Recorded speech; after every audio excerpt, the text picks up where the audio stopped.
Bonjour Laurent, tu vas bien? Bah écoute, ça va très bien, hein, dans ce beau soleil du Grand Pavois. On est en pleine forme, hein. Bon, chez Caperlan, tu vas me dire un petit peu comment on trame une canne, comment on trame, ça se passe comment exactement? Comment on fait pour développer une canne à pêche? Ben, c'est un processus un peu complexe. Alors il faut savoir que du moment où on a l'idée de développer un produit jusqu'à l'arrivée du magasin, il va falloir compter 18 mois.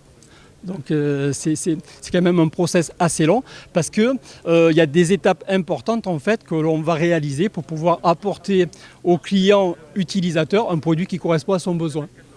Alors tout est conçu en France. Alors c'est conçu en France, plus précisément à Cestas à Bordeaux, en fait au sud de Bordeaux, où là on a notre centre de développement et de conception de matériel de pêche, Caperlan, qui est la marque pêche en fait de Decathlon.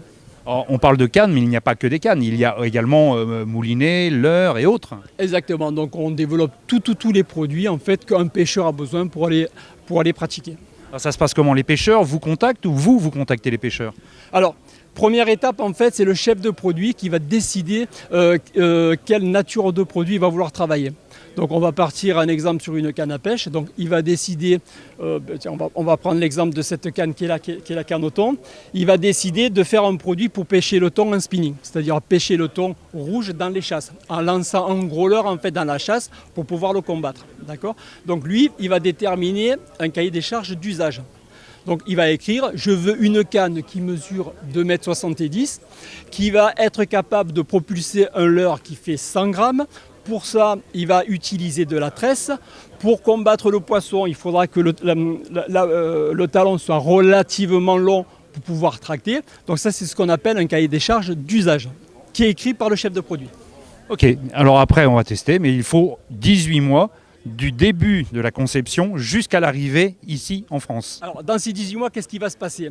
Donc, le cahier des charges d'usage, en fait, il va le donner à l'ingénieur, qui lui va le traduire par un cahier des charges technique. Alors, c'est quoi un cahier des charges technique?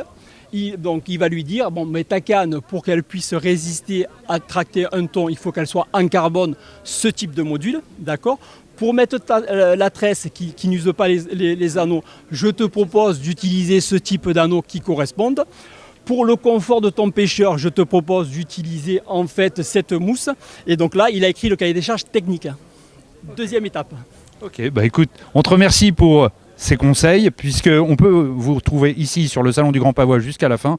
Il y a eu un énorme succès sur les cannes au bar, m'a dit David, ainsi que sur les cannes au thon. Donc continuez ainsi et on se revoit à plus. Salut Laurent. Merci, un plaisir. Au revoir.